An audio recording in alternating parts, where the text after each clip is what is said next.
The sun was setting over the skyline of Chicago, painting the tall glass buildings in shades of gold and rose when Emily Parker rushed across Michigan Avenue holding a half-empty coffee cup and a pile of sketch papers pressed against her chest, her heart racing not because she was late for her design presentation, but because something about that evening felt different, charged with a strange, sweet energy she couldn't explain. Like the city itself was whispering that her life was about to change forever. She worked as an interior designer at a firm downtown, a dream she'd been chasing since college. Yet lately, every day felt the same: wake up, catch the train, design for clients she barely knew, go home to her tiny apartment overlooking the lake, and fall asleep scrolling through pictures of places she wanted to visit but never had time for. That was until she saw him. It happened as she tried to cross the street, distracted, her phone buzzing with a message from her boss, reminding her of the client meeting at 7. She didn't see the cab speeding her way, but someone did. A strong arm pulled her back, and for a brief second, her world froze. His blue eyes met hers under the fading sunlight, and the city noise vanished. Everything: the horns, the chatter, the rushing footsteps melted away into silence. "Are you okay?" he asked, his voice warm, steady, and threaded with concern. "Yeah, I think so," she stammered, brushing her hair from her face. "That cab nearly took you out," he said, half smiling, his brown hair ruffled by the wind. "Guess I owe you one," she managed, her voice soft but shaky. "How about a coffee?" "Seems like you were already having one," he said, glancing at the paper cup she still clutched. "It's cold," she replied, laughing nervously. "Then maybe it's time for a new one. I know a place just around the corner."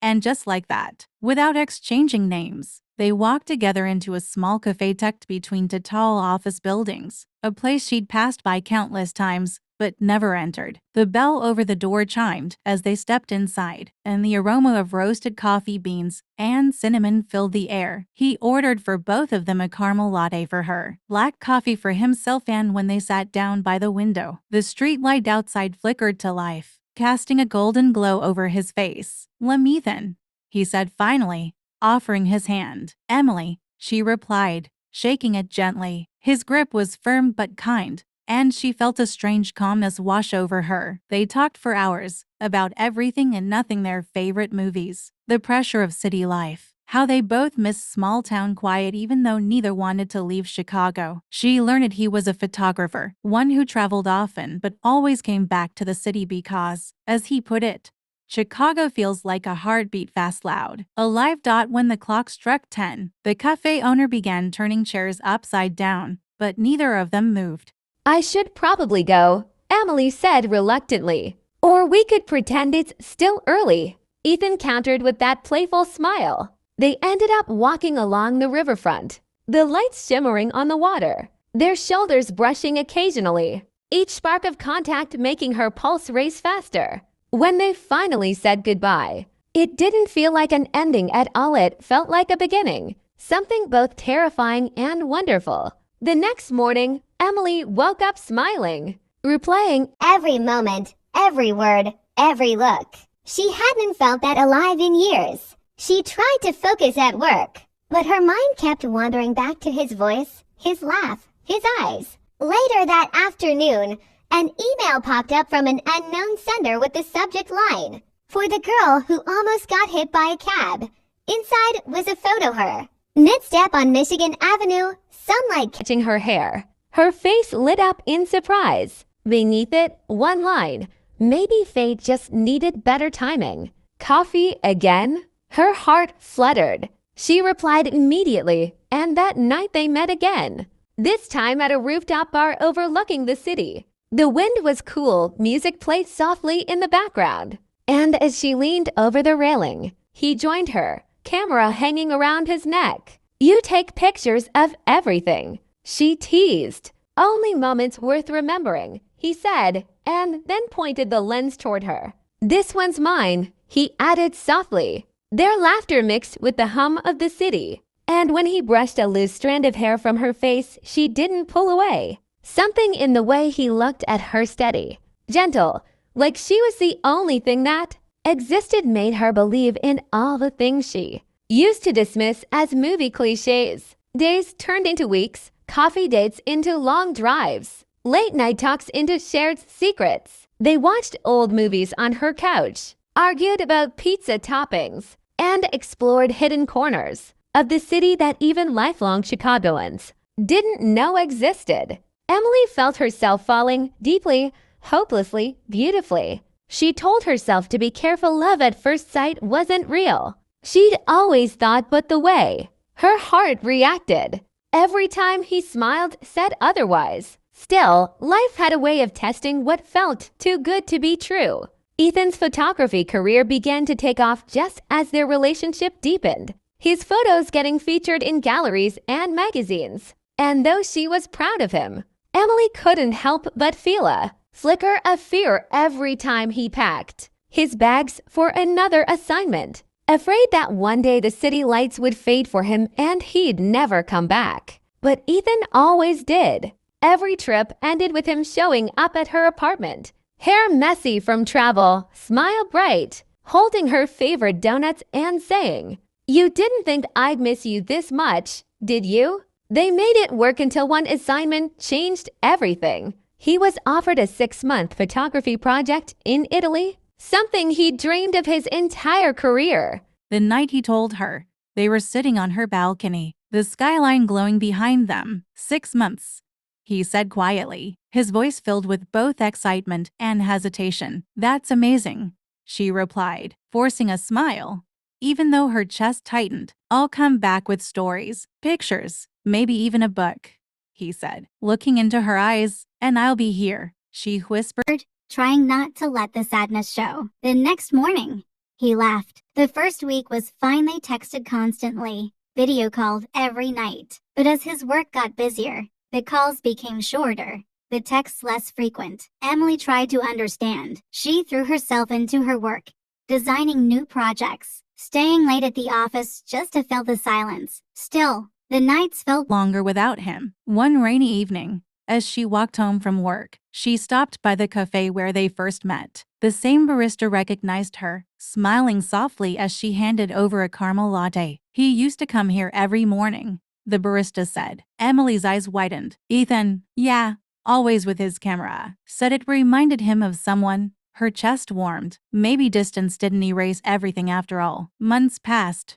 and just when she began to wonder if he'd drifted away completely, a package arrived at her apartment. Inside was a framed photograph of cobblestone street in Florence, sunlight breaking through ancient buildings. In the corner stood a girl with long brown hair, her back turned to the camera, looking out toward a fountain. She wasn't real, just a stranger, but the caption beneath the photo read, "Everywhere I go, I still find you." Tears filled her eyes. That night, she realized something. This wasn't just love. It was something deeper, the kind that anchored itself in your heart no matter how many miles separated you. When Ethan finally returned in early spring, she met him at the airport, her hands trembling as she waited at arrivals. The moment he appeared, camera slung over his shoulder, she ran into his arms, burying her face in his chest. "I missed you so much," she whispered. "I know," he said softly, "but I came back, like I promised."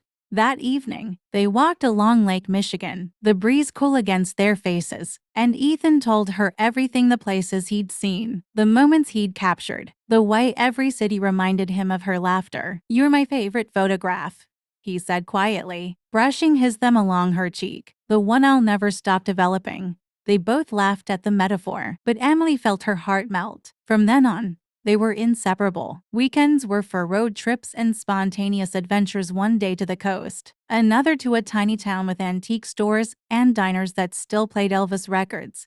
One snowy evening, when she was least expecting it, there was a knock at her door. She opened it to find Ethan standing there, suitcase beside him, hair messy, eyes tired but shining. "You didn't think I'd stay away forever, did you?" he said softly. Emily froze for a moment, then ran into his arms. He held her tightly, his coat cold against her cheek, his heartbeat steady beneath her air. "Your dad," she asked Through tears. "He's doing better," Ethan said. "And he told me to stop being an idiot and come home to you." They both laughed, their breath mingling in the winter air. That night, as they sat wrapped in blankets, watching the snow fall outside, Emily realized that Love wasn't measured in the days spent together, but in the strength that held. Two people close even when miles apart. The next morning, Ethan woke her with breakfast and a mischievous smile.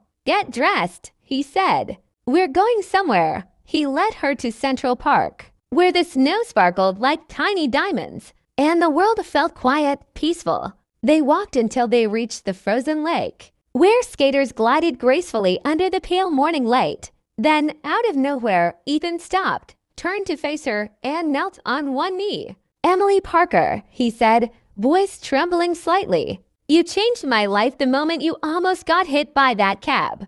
You've been my inspiration, my calm, my chaos, my everything. Will you marry me?" For a moment, she couldn't speak, her heart pounding so loud she could barely hear anything else. Then she nodded, tears spilling down her cheeks. "Yes," she whispered. 1,000 times yes. The crowd around them erupted in cheers, strangers clapping as Ethan flipped a simple diamond ring on her finger. Snowflakes landed on their hair, their eyelashes, their smiles. "You know," she said, laughing through tears. "This feels like a movie." "No," Ethan replied softly, pulling her close. "This is real." They kissed, the kind of kiss that melts away everything else. The city fading around them until there was only the warmth of love and the promise of forever. Months later, they married in a small ceremony under the same oak tree in Central Park, surrounded by close friends,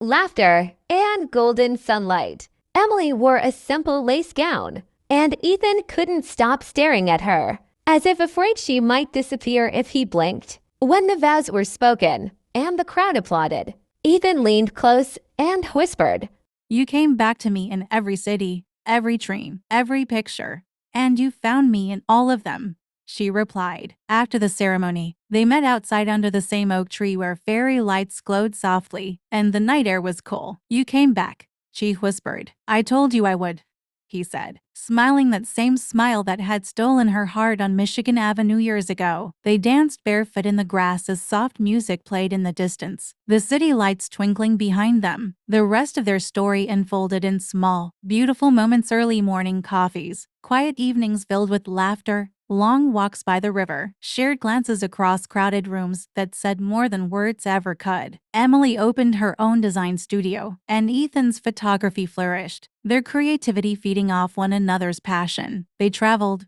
they dreamed, they fought, they made up, and they built a life that wasn't perfect, but was deeply theirs. Years later, on their 10th anniversary, they stood again by the lake in Central Park, hand in hand, watching the sunset reflect on the water. "Do you ever think about that day?" Emily asked. "Every single day," Ethan said, "because one second changed everything." She smiled, resting her head on his shoulder. "Love at first sight," she murmured. "I used to think it was just a fairy tale." "And now?" he asked. "Now," she said, turning to look at him, "I know it's real because I saw you once, and I've never stopped seeing you since." As the sky turned crimson and gold, Ethan lifted his camera, snapping a picture of her laughing in the glow of evening light. "Still my favorite photograph," he whispered. And there, surrounded by the city that had witnessed the beginning of their love, they sealed their forever with a kiss, proof that sometimes a single glance can write an entire lifetime.